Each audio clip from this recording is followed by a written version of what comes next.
Bueno, muy buenas tardes, saludos cordiales. Esta presentación es de mi trabajo final de graduación en manejo de los recursos naturales. Entonces, es la tesis de licenciatura.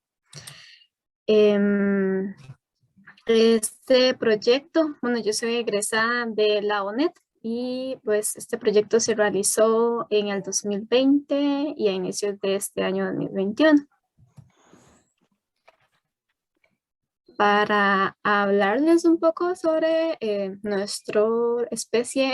eh, Estamos hablando sobre los colibríes y las flores silvestres. Los colibríes son únicos del neotrópico, ¿verdad?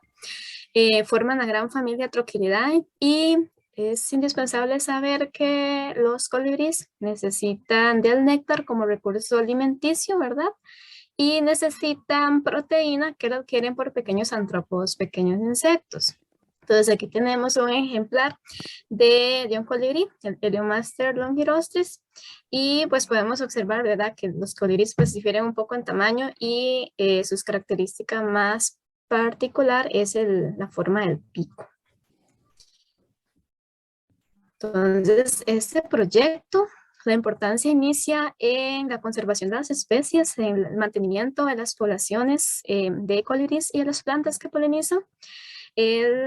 Lo que es el cambio climático genera una gran variedad, un gran cambio en lo que es la temperatura y la humedad del aire. Entonces podría afectar lo que es la relación planta-colibrí, ¿verdad? La relación de polinización que es esencial para mantener el equilibrio de los ecosistemas. Y el proyecto viene a dar importantes aportes, ¿verdad? De información relacionada a la interacción planta-colibrí. Y esos aportes son esenciales para el proyecto EFI, que, bueno, vamos a hablarles un poco. El proyecto EFI es liderado por el Swiss Federal Research en Suiza y la ONET, ¿verdad? Eh, es Ecology of Plant and Home Integration, es un proyecto internacional. Y en Costa Rica el proyecto se llama Developing the Predicts Ecology of Plant and Animal Integration Across Space and Time.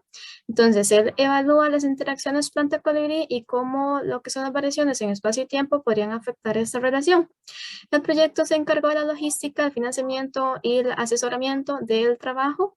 Y pues la doctora María Alejandra Magnalesi es pues, la directora también general del proyecto EFI, y la estudiante Giselle Arce Soto es estudiante bachiller en manejo de recursos naturales, fue asistente de investigación. El objetivo general del proyecto fue evaluar los patrones de producción y concentración de néctar en flores silvestres visitadas por colibríes a diferentes elevaciones sobre la cordillera de Talamanca en Costa Rica, ¿verdad? Para la generación de información relevante que contribuya con el manejo y conservación de colibríes y las plantas que visitan.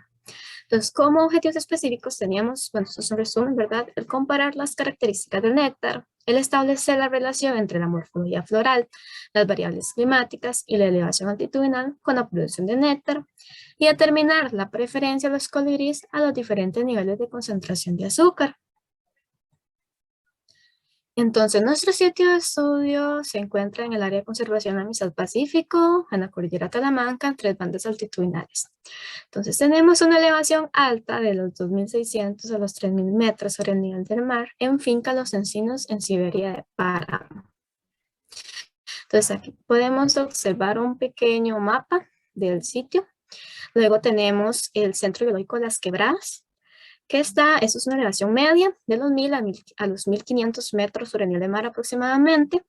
Y luego tenemos los Cocingos y Finca Escondida, que es en la elevación baja, entre los 600 y los 800 metros sobre el nivel del mar. Cada sitio de estudio tiene un bosque diferente. Finca Los Encinos tiene un bosque rodeales, Centro Biológico de las Quebradas tiene un bosque de crecimiento secundario, e igual para los Cocingos y Finca Escondida. Entonces, la metodología es para los primeros 2 objetivos. Nosotros embolsábamos las flores por 24 horas. Luego colectábamos el néctar posterior a esas 24 horas. Medíamos la morfología floral, medíamos la humedad del suelo con con un sensor de humedad. El néctar acumulado se medía en centímetros con una regla y se depositaba en un refractómetro, como podemos observar, ¿verdad? En pequeño video. Tomamos la humedad del aire, tomamos la temperatura del aire, y tomamos también la humedad del suelo, ¿verdad? Entonces, el refractómetro nos daba una escala del 0 al 30% y según la concentración de azúcar, pues esto iba a cambiar de color. Entonces, estábamos midiendo el volumen de néctar y la concentración. Luego, esos son para las características del néctar y para las variables morfológicas, variables climáticas. Para el objetivo de la preferencia de los colibríes, nosotros colocamos cámaras trampa enfrente de un bebedero artificial. Entonces, estos bebederos estaban elaborados con azúcar crudo moreno, que era como el azúcar más natural, más similar al azúcar natural consumida por los colibríes, ¿verdad? La sacarosa. Estas cámaras estuvieron encendidas de 6 de la mañana de 5 de la mañana a 6 de la tarde. Los beberos estaban colocados, se colocaban 6 días, luego se quitaban, a los 15 días se volvían a poner por otros 6 días y así sucesivamente. Estuvieron colocados de 2 a 3 semanas antes, previo, como un periodo de aprendizaje para los colibríes. Y luego estuvieron colocados durante de 6 a 8 semanas aproximadamente en cada sitio de estudio. Sin embargo, estos beberos se colocaron solamente en 2 sitios, uno en elevación alta, en Sierra Páramo, y los otros 3 en elevación baja, en Finca Los Encinos. Entonces, esas cámaras trampa lo que hacían era tomar una fotografía por segundo cada vez que detectaban el movimiento de un colibrí. Entonces podían registrar cada vez que un colibrí ingresaba el pico al bebedero y así podíamos ver, ¿verdad? Los 3 bebederos tenían diferentes concentraciones de azúcar. Podíamos ver si los colibríes pues tenían mayor preferencia por uno u otro concentración. Luego, en los principales resultados, tenemos que para las características del néctar existe una gran variedad, ¿verdad? Entre familias y especies. Entonces, tenemos que en las familias con mayor volumen fueron las bromeliáceas, acantáceas y zingiberáceas, mientras que las familias que tenían menor volumen de néctar fueron las astromeliáceas, lamiáceas y onagráceas. Entonces, aquí tenemos un pequeño ejemplo de una onagrácea. Luego, las especies que tenían mayor volumen de néctar fueron la Vireza liconide, Centropogon granulosos y Guzmania doddsmithi, mientras que las especies con menor cantidad de volumen fueron Palicorea padifolia, Bomarea hirsuta y Holmania dotae. Entonces, ¿a qué se debe esta gran variedad en las características, ¿verdad? En el volumen. Entonces, tenemos que la evaporación del agua, resultado de la temperatura o la humedad del aire que agrega mayor cantidad de agua a los nectarios, podría estar variando la cantidad de néctar que tenemos entre estas flores, ¿verdad? Son flores silvestres. Y por otro lado tenemos que en la Guzmania doddsmithi, tenemos que unos pequeños antrópodos, unos pequeños robadores de néctar, les llamamos, pueden estar reduciendo la cantidad de néctar acumulado en los nectarios. Eso según la literatura. Entonces, en cuanto a la concentración, las familias con mayor concentración de azúcar fueron la Passiflora, la Acanthacea y la Laianthaceae. Y las que tenían menor concentración de azúcar fueron las Maranthaceae, Astromeliáceas y Zingiberáceas.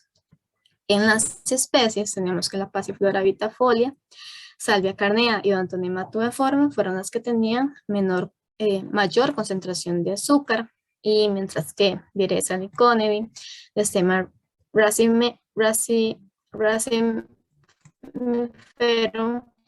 y Calathea cortalifera eran las que tenían menor concentración de azúcar. Entonces, ¿a qué se debe también esta variedad en la concentración? Podemos observar que viene silicona y lo único que se me dio fue agua, porque el porcentaje de azúcar era 0. Mientras que viene silicona era la que tenía mayor volumen.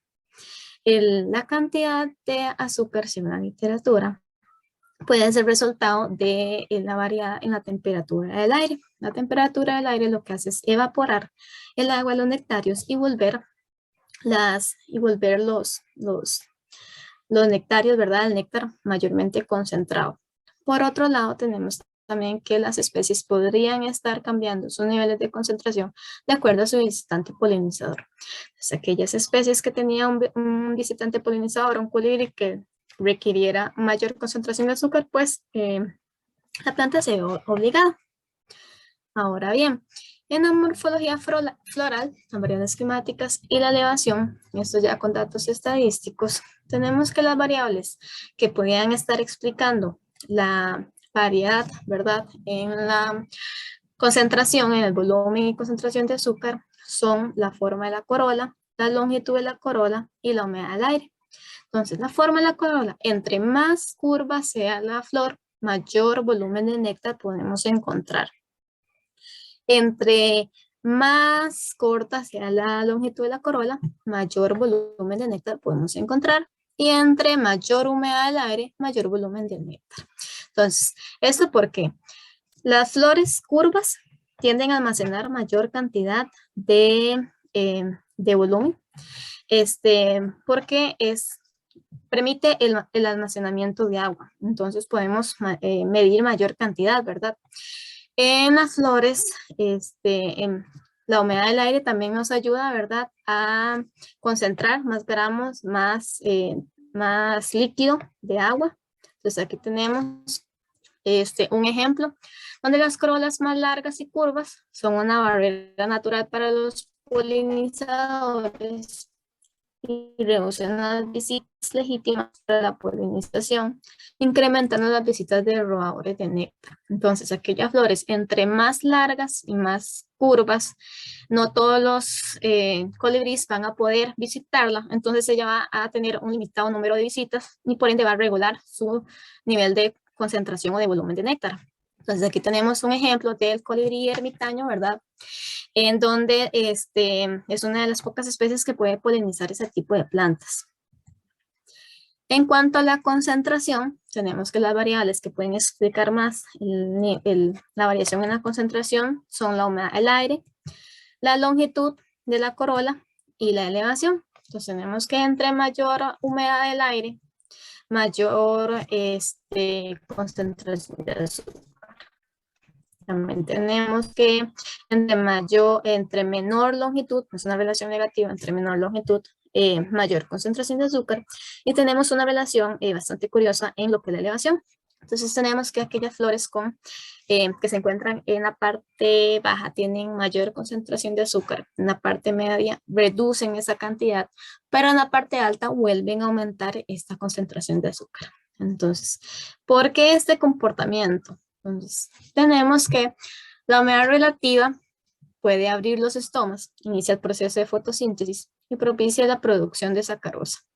Entonces, esta concentración es regulada por la cantidad de agua acumulada en los nectarios. La humedad del aire tiende a aumentar, ¿verdad?, a incentivar a la planta a producir mayor concentración, mayor gramos de sacarosa. Mientras que el estrés hídrico reduce la producción de néctar en volumen y concentración. Entonces, en elevación alta, las plantas deben de producir néctar más concentrado para satisfacer las necesidades de sus polinizadores. Por ende, podemos encontrar que en la elevación baja tenemos mayor producción de néctar, en la elevación media baja un poco por los efectos de la temperatura y en la elevación alta vuelve a subir. Además que en la elevación alta las plantas necesitan, las colibríes necesitan mayor producción de néctar para contrarrestar los efectos del clima. Entonces, las plantas son obligadas a cumplir esta necesidad de los colibríes y empiezan a secretar mayor gramos de sacarosa. Luego, para el tercer objetivo, la preferencia de colibríes a diferentes concentraciones de azúcar, tenemos que los colibríes prefieren los néctares más azucarados y sus visitas fueron aún más frecuentes en elevación alta. Entonces, esto viene a explicar un poco lo que tenemos en el objetivo número 2, en donde en la elevación alta, las plantas necesitan producir mayor concentración de azúcar porque los colibríes lo necesitan, ¿verdad? Las especies polinizadoras de la elevación alta necesitan contrarrestar los efectos de las bajas temperaturas y la densidad del aire, que es muy alta. Entonces ellos pierden mucha energía para abatir las alas y necesitan mayor concentración de azúcar. Entonces, las especies que nos visitaron en los beberos fueron Paterpin signis, Amazilia saccati, Eugenes spectabilis en la elevación alta, no, perdón, elevación baja. Tenemos Paterpin signis en la elevación alta. Bueno, aquí tenemos estos dos pequeños videos. Esos son de las especies que tenemos en la elevación alta y en la elevación media. Perdón, en la elevación baja. Entonces, Paterpin signis y Amazilia saccati son especies alfa. Cuando estas especies se aproximan a los beberos artificiales, no permite la interacción con otras especies. Entonces se dice que son especies alfa, son especies demasiado competidoras. Y este comportamiento, aunque no es tan frecuente en especies silvestres, ¿verdad? En plantas naturales, todavía tenemos este comportamiento. Entonces, especies más pasivas como el Ampones castanoventris no se acercan a obtener este recurso alimenticio por la presencia de estas especies alfa y tienen que ir a buscar flores, ¿verdad?, de recurso energético a otros parches o a otras flores cercanas. Entonces, aquí tenemos las especies, ¿verdad?, en la elevación baja y estas serían las especies en la elevación alta. Por aquí se puede ver el Paterpin signis, también se puede ver el Eugenes spectabilis, entre otros. Entonces, el recurso energético para los colibríes es restringido por el tipo de pico, su morfología de la flor y la competencia con colibríes territoriales. Entonces, aquí tenemos un comportamiento entre dos especies de colibríes que pues están compitiendo, ¿verdad? Para el néctar que hay en la flor. Tenemos a Paterpin signis aquí representado como una especie alfa. A nivel de conclusiones, entonces la variabilidad en las características del néctar puede ser causada por la reabsorción del néctar. Aquellas especies que no son visitadas por colibríes, pues como una estrategia de ahorro de energía, pueden absorber este néctar y así no perder, ¿verdad?, esa energía. Las flores con corolas pequeñas y curvas presentan mayor cantidad de néctar, aún más si aumenta la humedad del aire, ¿verdad?, por la acumulación de agua en los nectarios. En la concentración influye la elevación altitudinal, la humedad del aire con una relación positiva, la longitud de la corola con efecto negativo. Y el comportamiento jerárquico entre especies de colibríes restringe la visita a los bebederos. La frecuencia de visita a los bebederos depende de la necesidad del polinizador. Como recomendaciones, necesitamos investigaciones a largo plazo con especies arbustivas y polinización nocturna, ya que, bueno, la extracción de néctar es un poco difícil en esas especies, ¿verdad? Hay mucha cantidad de flores en las copas de los árboles y pues nosotros no podemos realizar esta tarea. Sin embargo, pues estas especies son las que se están quedando sin ningún tipo de investigación. También la extracción de néctar en otros ecosistemas donde se requiera saber cuál es el estado, ¿verdad?, de la interacción planta-colibrí, por ejemplo, el páramo, los bosques secos y áreas inundadas. Y con eso también la restauración y conservación de especies de plantas con menor riqueza o diversidad vegetal. Entonces necesitamos saber cuáles son estas especies de plantas que requieren los colibríes para darles pues un manejo, ¿verdad? Muchas de estas, pues también siempre que vemos una reforestación se piensa en árboles, pero no vemos en que los colibríes pues generalmente se alimentan de estas hierbas, ¿verdad? Y no les damos prioridad en lo que es la restauración. Entonces tenemos que estos son un gran recurso alimenticio para los colibríes, de los que ellos necesitan. Entonces, pues eso sería todo por mi parte.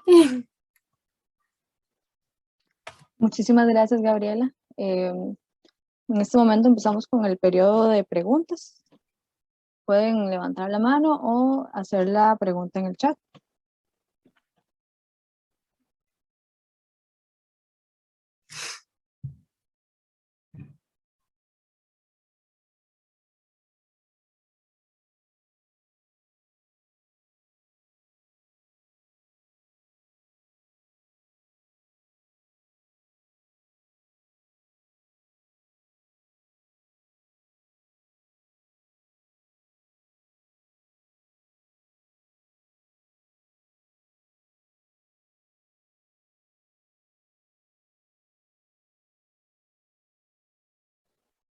Ok, consulta de Sergio Quesada. Dice que si lograron detectar colibríes alimentándose de los 3 comederos. Sí, de hecho, aquí están bueno, aunque hay muchas especies de colibríes en cada uno de los sitios de estudio, solamente 6 especies lograron visualizar el bebedero como un recurso alimenticio. Entonces, no todas las especies van a ver atractivos los bebederos artificiales, ¿verdad? Para alimentarse de ellos. Entonces, muchas de las especies van a quedar por fuera, ¿verdad? Entonces, tenemos que en la parte alta tenemos Paterpia insignis, Eugenes spectalis y Lampórnica sanoventris, las que visitaron bebederos en la parte alta. Y en la parte baja tenemos solamente Amasillas zacati, tenemos Platornis trigularis y Platornis longirostris. Esas fueron las únicas especies que vieron los comederos y pues los visitaron, ¿verdad?